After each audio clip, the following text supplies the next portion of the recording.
Do comic fans have an obsessive need to be right at kind of any cost?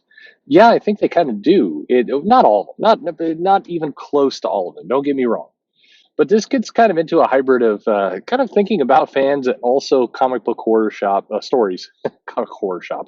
Yeah, the horror shop, all in one. So let's get into that.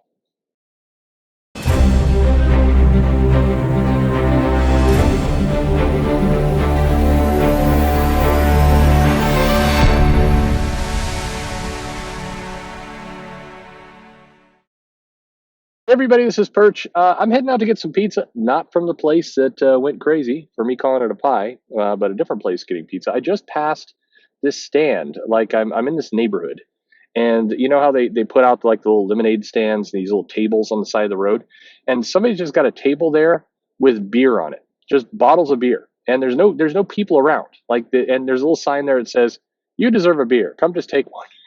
And like I pulled over and I grabbed a beer. That's awesome.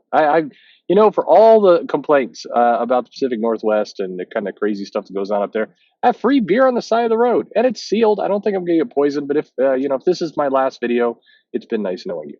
Anyway, crazy fans, comic shop horror stories.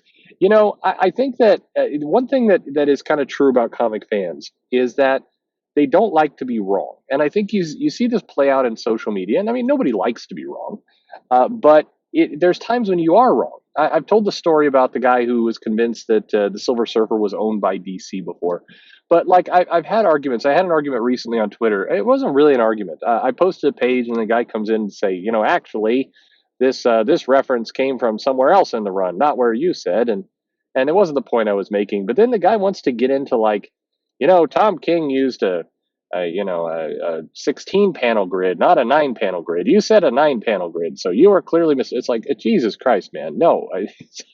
Why do comic fans do this? Why do they go to these very weird extremes to kind of try and pull out a point? I mean, and as a retailer, there is nothing more horrifying than you're trying to, like, especially on a Wednesday, you're trying to just move comics out of the shop, and you get two people in there, they get into like the hill they're going to die on.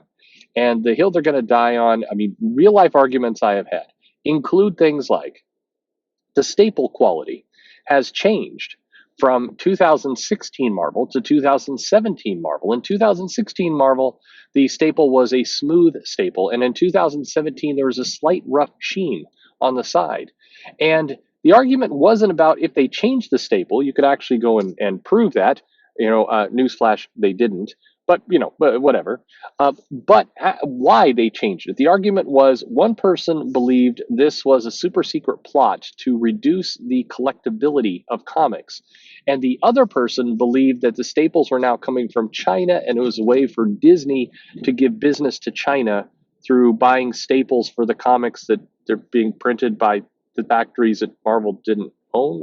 Anyway, that argument just went on and on and on. When we're like, you're rounding the 1 hour mark of this argument, as a retailer, you're starting to lose your freaking mind here, and you also start to worry. At least I do. I start to see the other customers who are coming in to pick up their books, and then they're coming in, paying, leaving, coming in, paying, leaving, and I start to apologize, like, hey, don't sorry about this thing that's going on like 5 feet over here. I mean, this is a good thing about COVID. You have social distancing. You can just social distance those people, kind of rot off into a corner there. But other arguments. I mean, the epic throwdown fight over Black Panther versus Black Lightning. Which is the most representative of Black culture? Is it argument one? Well, it's clearly Black Panther because he has a tighter connection to Wakanda, and as somebody who exists in that nation, it's more of a true Black experience. Or argument number two, it's clearly Black Lightning because here is a man who's really tried to integrate into a white man's world, and has faced more direct confrontation with other races, and is really truly the more representative of Black culture. Which one is it? Is it the guy who can shoot lightning out of his fingers, or is it the guy who has a panther god? Which one is more? I mean, and again, these arguments get heated, and people will throw out the weirdest facts, like, well, the Black Lightning can't possibly be representative of Black culture because unlike Black Panther, it was an all white team that created Black Lightning, as opposed to the black team of Stan Lee and Jack Kirby. But well, whatever. It reminds me of a moment where I was taking an art class, and this story will either land with you or it won't. And this is a life drawing class, so there's a model in the class who's going to come in, disrobe, and then we're going to draw that model. And by the time you're, in the year of the class I was taking it, everybody was over 20. So there was no like giggling at the boobies or anything like that as the person disrobed. But this woman's up posing. And at some point, the woman, this story is going to be a little off color. I just apologize for that. But anyway, um, as the class went on, there was some immaturity in the room because one of the people doing the drawing detects that the model is basically there's a small string in a particular spot, and that it can be seen. And so the chatter starts to exist. I'm kind of annoyed. I'm trying to draw. It is not impacting the drawing. It is really kind of irrelevant, and I don't like to hear people talking while I'm trying to learn how to draw. So I'm just kind of sketching away. And there people are like, "Oh no, that's oh she's got a pad. She's got a pad. Do you see that? The model has a pad." They start saying, and then there's this one guy, this male guy, in a very loud voice, so the entire class can hear it. Goes, "Actually, you are mistaken. That is a tampon." And it is like, well, first you could have heard a pin drop, and then it's like I'm sitting there like, ah, what the f is going on here?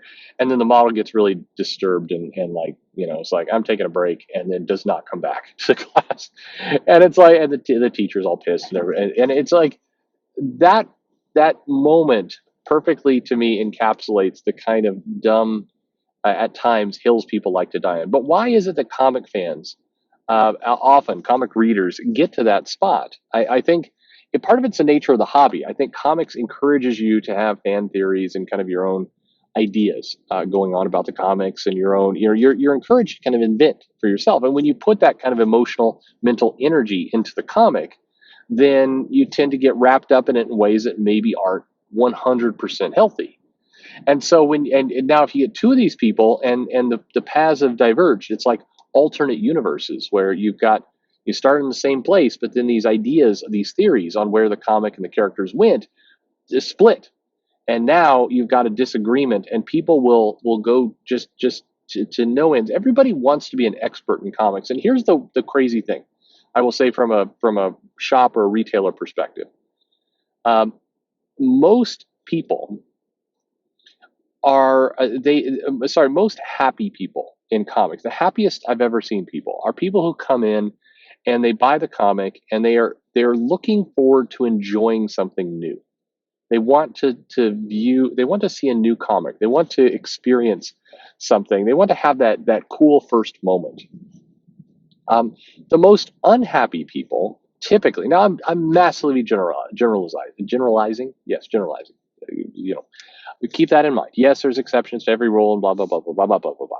But it's the unhappy people or the people who are coming in and they have got the entire like continuity and order of all every single issue of Justice League in their brain, and they are looking for that comic where there's a panel that like the shoe was drawn with a kind of pale sole to the boot, and per issue 48 it was a darker sole to the boot because that was what was originally given and during this adventure, and this flashback is technically inaccurate because the coloring is off.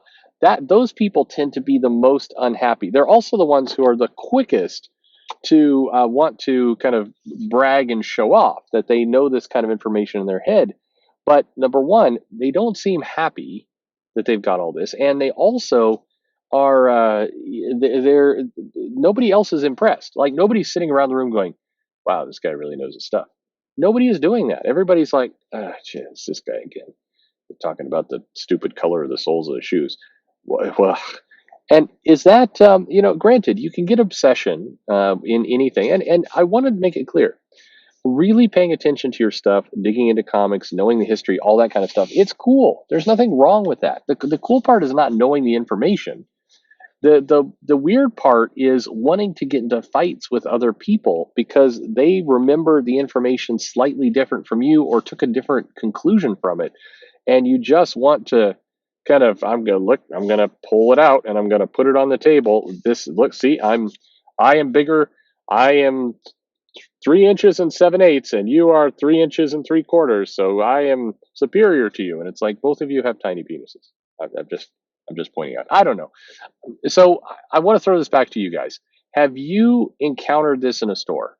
Is this part of the fun or part of the annoyance? As a store owner, I'll tell you, it's annoying when these things go down and down and down, and it's like, on one hand you appreciate the community and the conversation. On the other hand, it's like this is Looney Town, is what it often feels like, at least to me. But what do you think? Leave a comment below.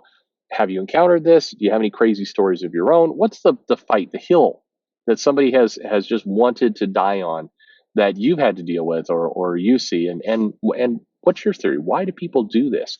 Hey, like, subscribe, follow me on social media and all that kind of stuff where you can argue with me about nonsensical stuff, and I will argue back because that's the fun of comics.